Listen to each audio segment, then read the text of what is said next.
When you have experienced loss, it is natural to feel a wide range of emotions, and you might feel overwhelmed by grief. A smart man once said, "Grief is the price we pay for love." Grief is a powerful emotional and physical reaction to the loss of someone or something. It is characterized by deep feelings of sadness and sorrow. Other effects of grief include feeling numb and empty, as if there is no meaning to anything, or being annoyed at yourself for how you are feeling compared to how you should be dealing with things. You might feel angry that your loved one has gone and left you behind. Perhaps others are expecting you to be moving on, and this is making you feel worse. You may also be worried that you will never feel better, or that you will not be able to cope. Grief is also felt physically. You might be struggling to eat or sleep, or might feel sick in your stomach. These feelings may come in waves, and you may be tossed from one to another. All of these feelings are a normal part of grieving. Despite the pain, the process of grieving is an important part of how we come to terms with loss. Powerful feelings of grief and loss are so normal and natural that they are typically not given a diagnosis like other conditions, such as anxiety or depression.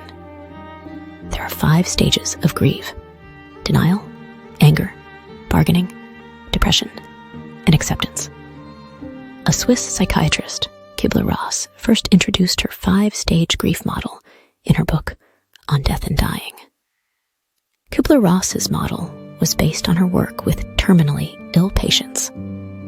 Denial is the first stage. When you first hear about a loss, it's like your mind plays a protective trick on you.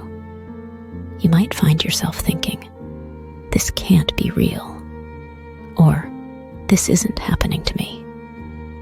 It's a way your brain tries to shield you from the shock and pain of the loss. Your mind tries to protect you. It is helping you cope with the immense sadness by denying things. Examples of the denial stage: breakup or divorce, job loss. My boss was mistaken. He'll call tomorrow to say, "I'm sorry, I want you to go back to your job." Passing of a friend or family member. One may think, "She's not gone, she's still alive." Terminal illness diagnosis. "This isn't happening to me. The results aren't right. The doctor will call tomorrow to say, 'I'm sorry, we messed up with the lab work. You are healthy.'" It's tough to accept that someone important in your life is gone, especially if you were just talking to them a week or even a day ago. Your whole world suddenly changes when you lose someone, and it takes time for your mind to catch up with this new reality. Dealing with all these thoughts and the overwhelming emotions can be really tough. Denial helps you take it one step at a time, rather than being flooded by everything at once. Next stage is called anger. When the harsh reality of your loss sinks in, it's like a wave of pain crashing over you. You might feel let down and utterly helpless. As time goes on, these feelings can turn into anger.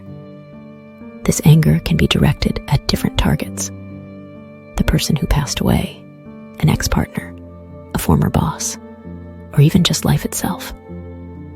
It's entirely normal to experience anger after losing someone you love. It's part of the process as you try to adjust to this new, painful reality. There's so much going on emotionally that anger can feel like a way to let some of it out. What's interesting is that anger doesn't make us feel as exposed or vulnerable as some other emotions like fear. It's often more socially acceptable to be angry than to admit that we're scared or hurting. So, in a way, anger becomes a way to express our emotions without fearing judgment or rejection. The problem is that anger often comes first when we start dealing with the emotions connected to loss. This can make you feel alone in your experience, and others might perceive you as unapproachable during a time when you could really use some comfort, connection, and support. It's important to remember that anger is just one part of the journey through grief, and there's more beneath the surface that needs to be acknowledged and shared with those who care about you. Examples of the anger stage. Death of a loved one. If she cared for herself more, this wouldn't have happened. If she took COVID vaccine, she wouldn't have died. Terminal illness diagnosis. Where is God in this? How dare God to let this happen? What kind of God want the death of my innocent child?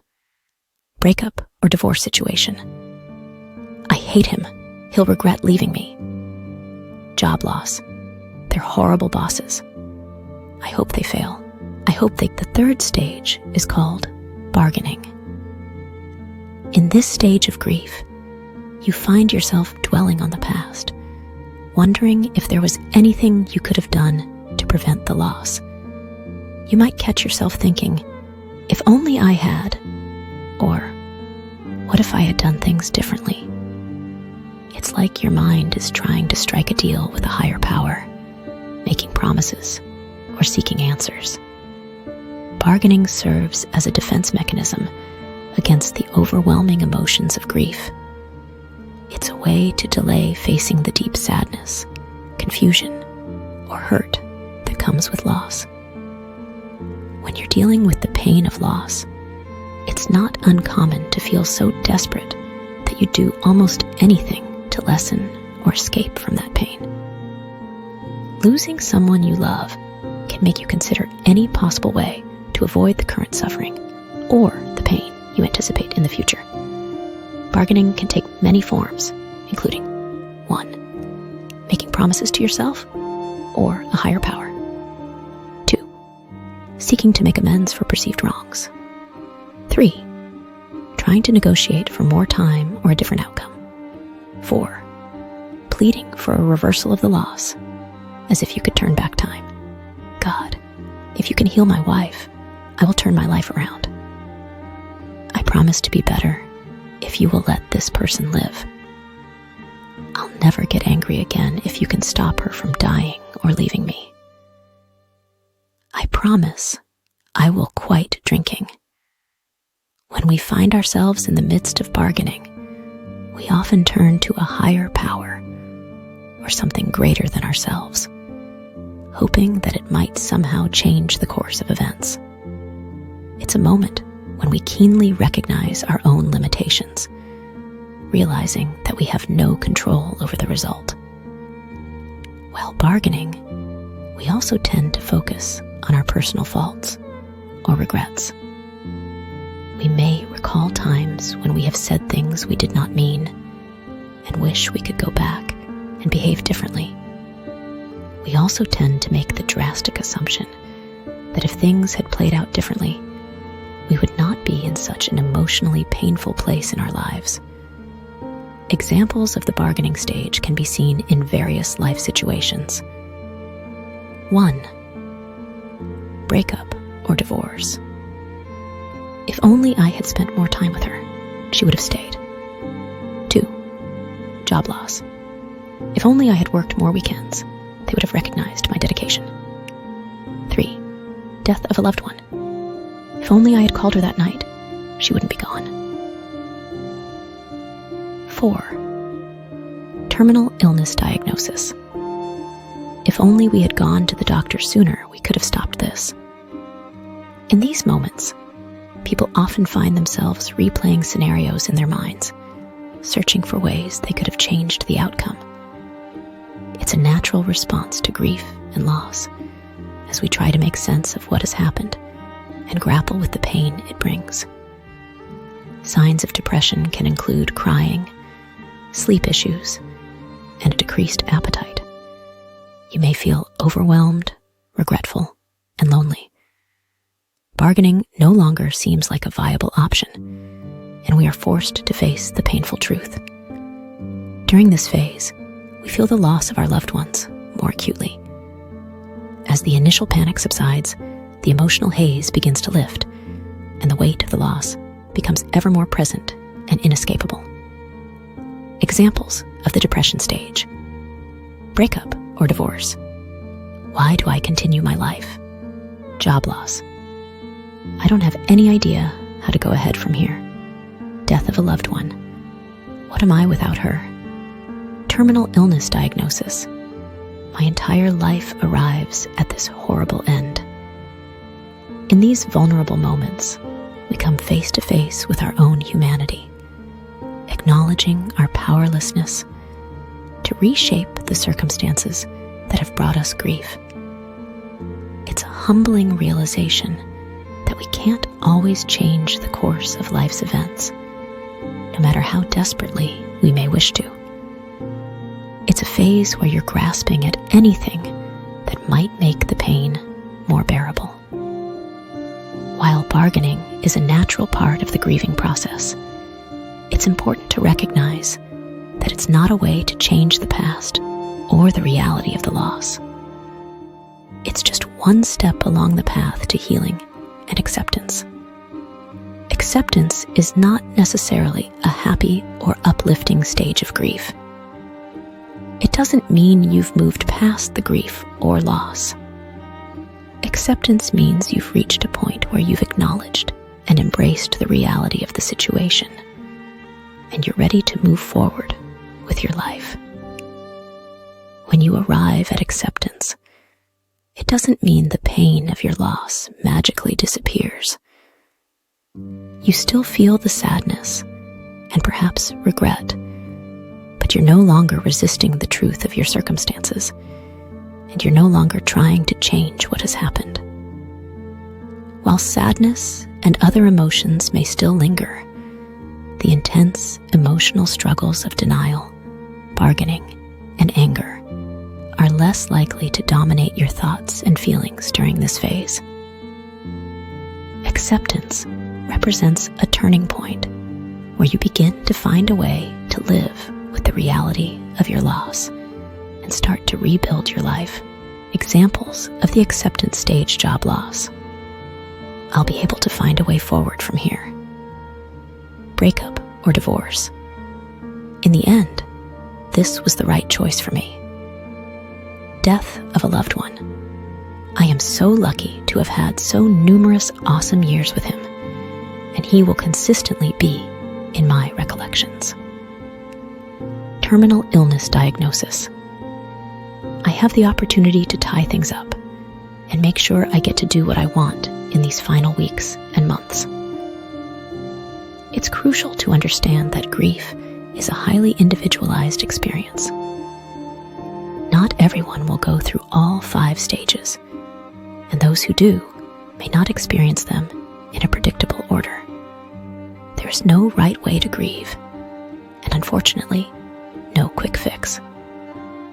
Although there are no shortcuts, there are things you can do to help yourself along the way. Start by learning to be patient, kind, and understanding with yourself. Seeking psychotherapy or counseling can be incredibly beneficial when you're grieving. Here are some reasons why it can be a helpful option. 1. Emotional support. Grief can be overwhelming and complex, and talking to a trained therapist provides a safe and non-judgmental space to express your feelings and thoughts. 2. Understanding and validation. A therapist can help you understand the grieving process, normalize your feelings, and validate your experiences, making you feel less alone in your grief. 3. Coping strategies. A therapist can provide you with practical coping strategies and tools to manage the emotional pain and stress associated with grief. 4. Processing complex emotions. Grief often brings up a mix of emotions, including anger, guilt, sadness, and anxiety. A therapist can assist you in processing and making sense of these emotions. 5. Preventing complicated grief. In some cases, grief can become complicated or prolonged, leading to mental health issues like depression or anxiety. A therapist can help prevent or address these complications. 6. Improving overall well-being. Grief can affect various aspects of your life, including relationships and daily functioning.